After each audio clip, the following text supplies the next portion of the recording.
शुक्ला साहित्य सङ्गम तनहुँको 219औं नियमित साहित्य श्रृङ्खला आज सम्पन्न भएको छ।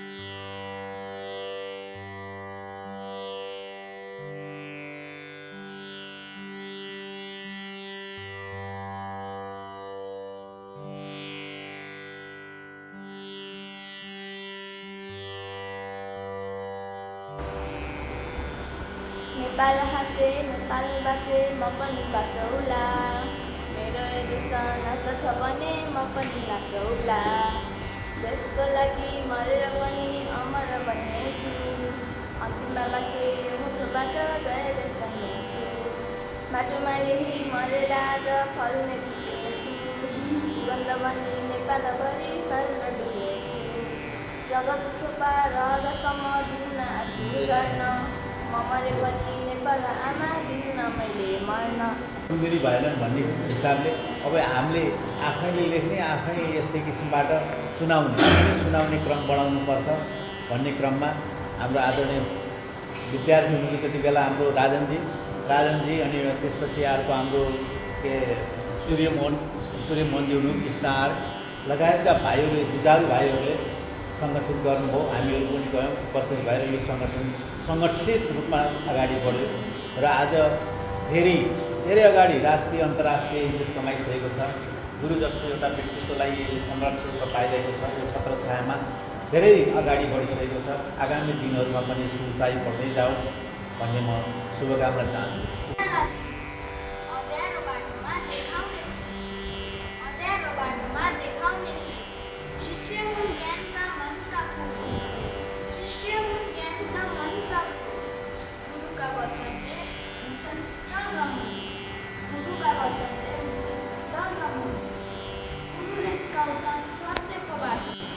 पहिलो सरी सुन्नुहुन्छ, सबैले सुनेर साथ दिनुहोला।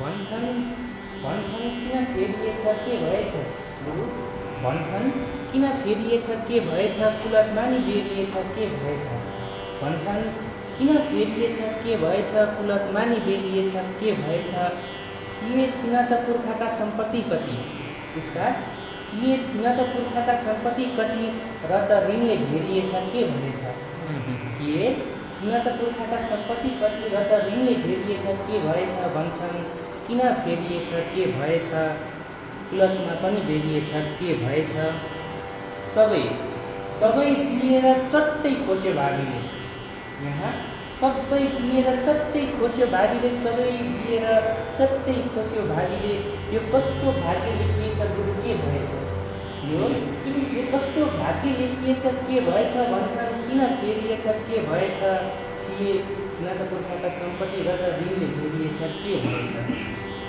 भयो नखाउटी झुटा कसम मसँग, भयो नखाउटी झुटा कसम मसँग, यसै चलायो यी बेकारका रसम मसँग, भयो नखाउटी झुटा कसम मसँग, यसै चलायो ती बेकारका रसम मसँग, कहिल्यै नआएको खुसी के आउन लागेथ्यो, कहिल्यै नआएको खुसी के आउन लागेथ्यो, रोकियो वर्षाले रहेछ रुष्ट मौसम मसँग, रोकियो वर्षाले रहेछ रुष्ट मौसम मसँग, भयो नखाउटी बेकारका कसम मसँग। धन्यवाद।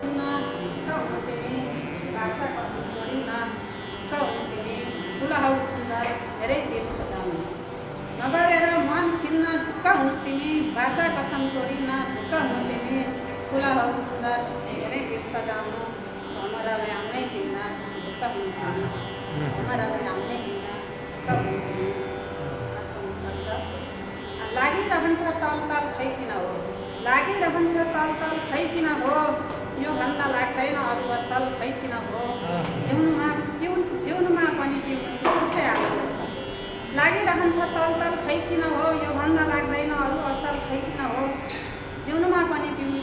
आनन्द छ। यसैमा बस्यो अब्बल खै किन हो एक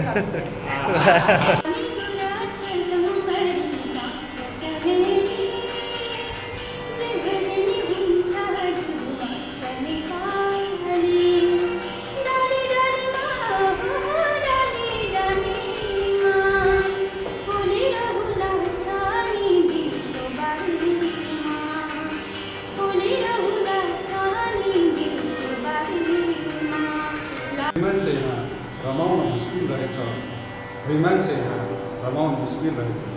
अन्तिम चाहिँ व्यभिचारी भ्रष्टाचारी निकै अग्लो भएपछि, व्यभिचारी भ्रष्टाचारी निकै अग्लो भएपछि कानुनी धाराले जलाउन मुस्किल रहेछ, कानुनी धाराले जलाउन मुस्किल रहेछ, सामाजिक शान बचाउन मुस्किल रहेछ, मान्छे यहाँ रमाउन मुस्किल रहेछ।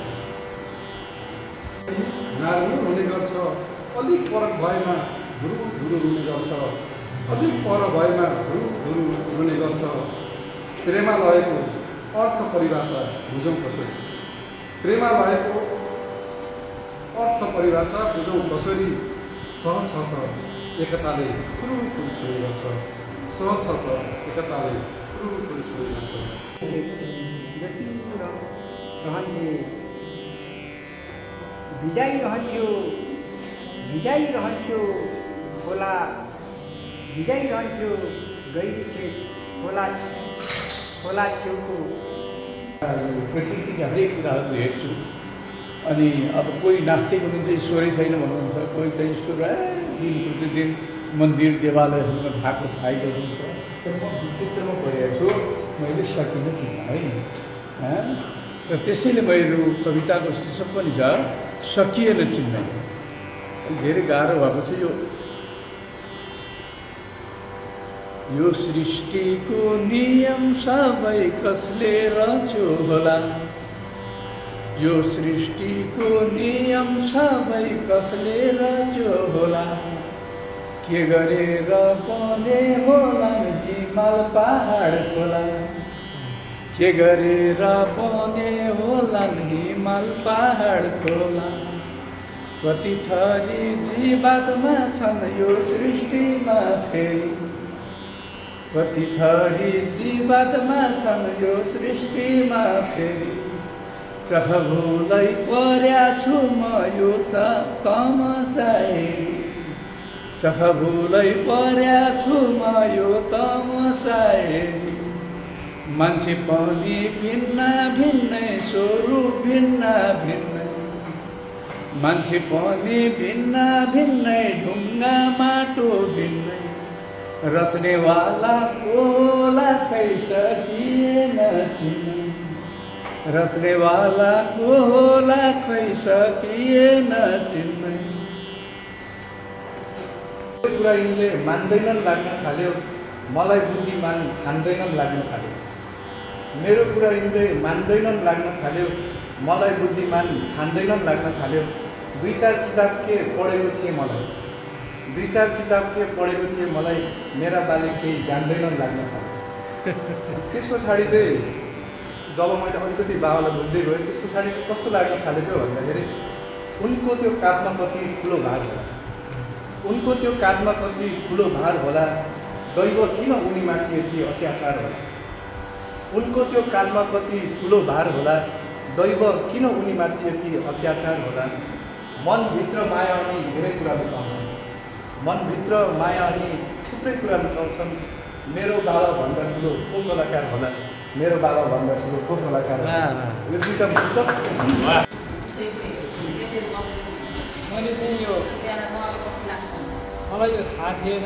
यस्तै कता खोज्दा खोज्दै साल्नु अनि एउटा माछाको जुन चरित्रबारे थाहा पाएँ कि त्यो माछा कस्तो हुन्छ अरे भने उसको जन्म खोला नालामा हुन्छ, पहाडतिर हुन्छ, साना नदीहरूमा हुन्छ।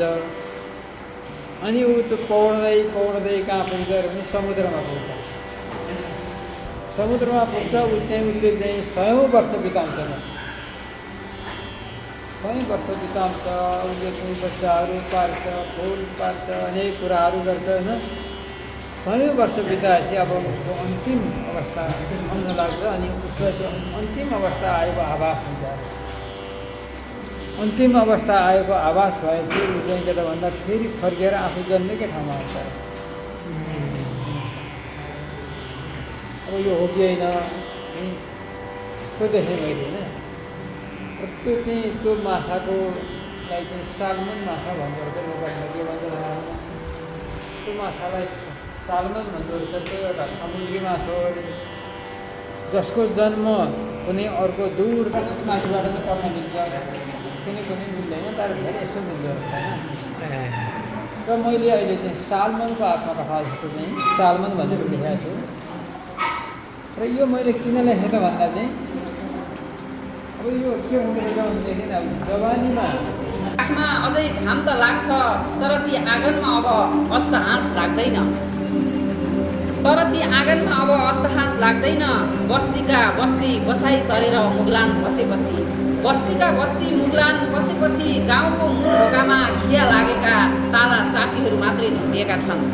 अनि त्यही गाउँका विद्यालयमा पढ्ने ती साना बालबालिकाहरू पनि आमा बाबुसँगै मुगलान बसिसके र हाम्रा गाउँका ती सबै पाठशालाहरू थकित देखिन्छन्।